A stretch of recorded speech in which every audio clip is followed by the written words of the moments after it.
तो एक क्षण भी बहुत है। क्यों?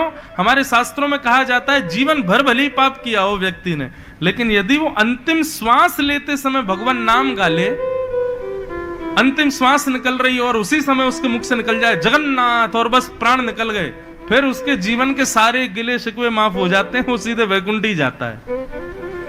लेकिन ये सुनने में जितना आसान लग रहा है ना, प्रैक्टिकली उतना ही कठिन है। जन्म जन्म मुनि जतन कराही, किसके लिए जतन करते हैं जन्म जन्म मुनि? अंत राम कहीं आवत नहीं। अंतिम श्वास में सब आ जाएगा याद, लेकिन भगवान का नाम याद नहीं आएगा। एक सेठ जी के प्राण निकल रहे थे, उनके 3 बेटे थे। अच्छा, प्राण जब सहज प्राण निकलते हैं ना, अपनी आयु पूर्ण करके जब व्यक्ति प्राण त्यागता है 80-90 के बाद, तो क्या होता है? कंठे घुर घुरायते, कंठ में घुर घुर आवाज होती है जब प्राण निकलने वाले होते हैं। उनका कंठ घुर घुर आवाज कर रहा था, तो बेटा बोला, पिताजी पिताजी आप प्राण मत त्यागिए। पिताजी कुछ हाथ हिला रहे थे, तो बच्चों ने सोचा पिताजी शायद अब मृत्यु आ गई है, तो उस जाने से पहले बंटवारा करना चाहते हैं कि भाई प्रॉपर्टी आदि इसकी, इतनी संपत्ति उसकी, इतनी उसकी। बोलिए पिताजी कितना किसके बट में? अब कंठ से तो गुरु गुरु आवाज निकले, तो बच्चे बोले क्या करें पिताजी, स्पष्ट तो बोले नहीं पा रहे। एक वैद्य के पास गए, वैद्य से जाकर के कहा कि हमारे पिताजी के प्राण निकलने वाले हैं, गुरु गुरु आवाज हो रही है। वैद्य जी बोले मेरे पास एक औषधि तो है, वो औषधि मैं दे दूंगा तो उनका गला साफ हो जाएगा। बेटे बोले आप चलो ना औषधि दे दो। बोले लेकिन महंगी है बहुत। बोले कितनी महंगी है? बोले इतने लाख रुपए की है। बोले हम दे देंगे ना, कम से कम 1-8 लाख रुपया खर्च होगा तो पिताजी 4-5 करोड़ की संपत्ति तो बता जाएंगे कहां किसकी कैसे।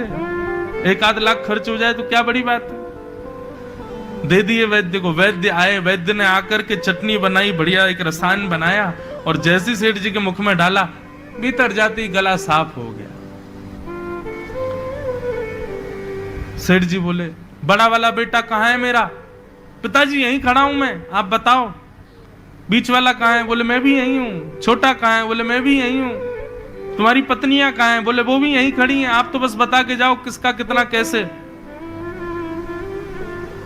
बोले अरे मैं तो बस इतना कहना चाहता हूं, वो भैंस का जो पड्डा है ना, वो झाड़ू खा रहा है। तुम एक झाड़ू नहीं संभाल पा रहे हो, संपत्ति क्या संभालोगे? और झाड़ू पड्डा झाड़ू पड्डा झाड़ू पड्डा बोलते बोलते प्राण निकल गए।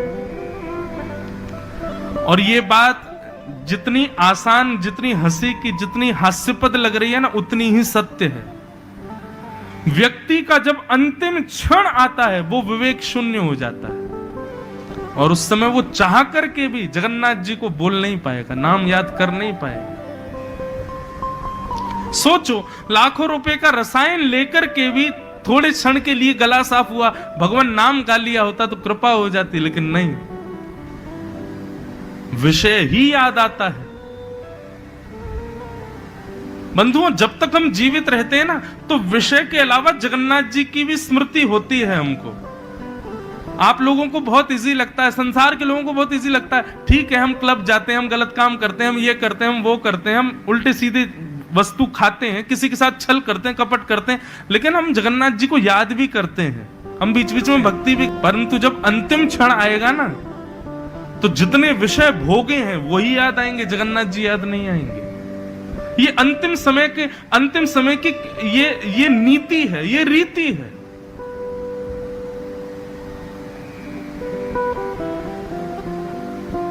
इसलिए हमारे यहां कहा गया,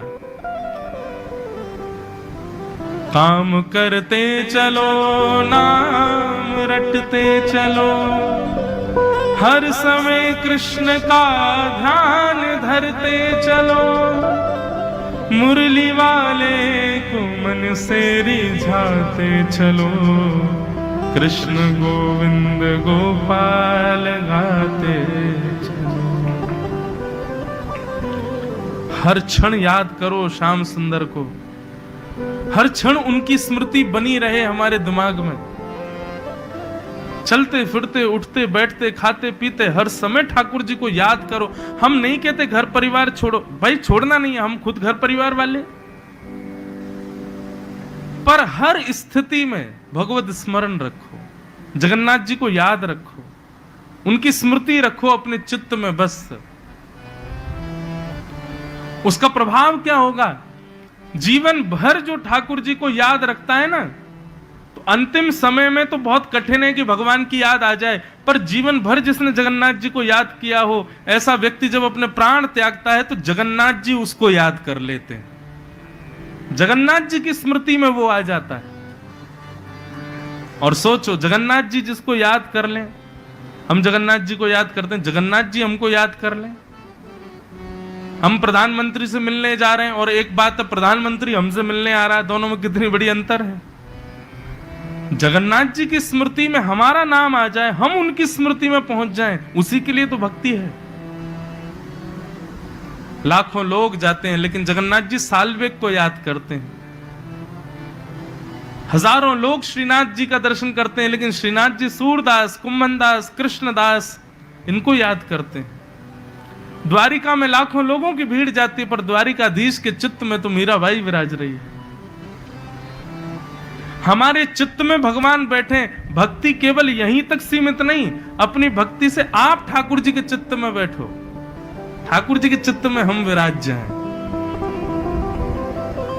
मेरा सुमिरन हरि करें मैं पावा विश्राम, मैं हरि का सुमिरन करूं, ये तो प्रारंभिक स्थिति है, लेकिन करते करते करते स्थिति हो जाए मेरा सुमिरन हरि करे मैं पावा विश्राम।